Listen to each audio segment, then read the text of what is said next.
And I tried hard to be proud of my service, but all I could feel was shame. And racism could no longer mask the reality of the occupation. These were people, these were human beings. I've since been plagued by guilt anytime I see an elderly man, like the one who couldn't walk, who we rolled onto a stretcher and told the Iraqi police to take him away. I feel guilt anytime I see a mother with her children, like the one who cried hysterically and screamed that we are worse than Saddam as we forced her from her home. I feel guilt anytime I see a young girl, like the one I grabbed by the arm and dragged into the street. We were told we were fighting terrorists. The real terrorist was me, and the real terrorism is this occupation. Racism within the military has long been an important tool to justify the destruction and occupation of another country. It has long been used to justify the killing, subjugation, and torture of another people. Racism is a vital weapon employed by this government. It is a more important weapon than a rifle, a tank, a bomber, or a battleship. It is more destructive than an artillery shell, or a bunker buster, or a Tomahawk missile. While all those weapons are created and owned by this government, they are harmless without people willing to use them. Those who send us to war do not have to pull a trigger or lob a mortar round. They do not have to fight the war, they merely have to sell the war. They need a public who is willing to send their soldiers into harm's way. They need soldiers who are willing to kill and be killed without question. They can spend millions on a single bomb, but that bomb only becomes a weapon when the ranks of the military are willing to follow orders to use it. They can send every last soldier anywhere on earth, but there will only be a war if soldiers are willing to fight.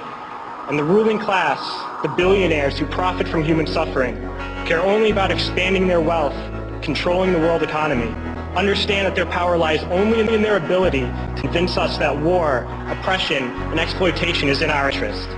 They understand that their wealth is dependent on their ability to convince the working class to die to control the market of another country. And convincing us to kill and die is based on their ability to make us think that we are somehow superior. Soldiers, sailors, Marines, airmen have nothing to gain from this occupation. The vast majority of people living in the U.S. have nothing to gain from this occupation. In fact, not only do we have nothing to gain, but we suffer more because of it. We lose limbs, endure trauma, and give our lives.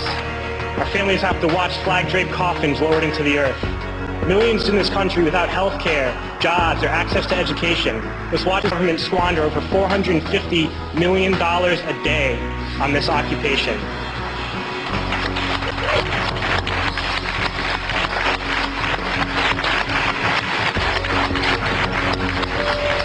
Poor and working people in this country are sent to kill poor and working people in another country to make the rich richer. And without racism, soldiers would realize that they have more in common with the Iraqi people than they do with the billionaires who send us to war.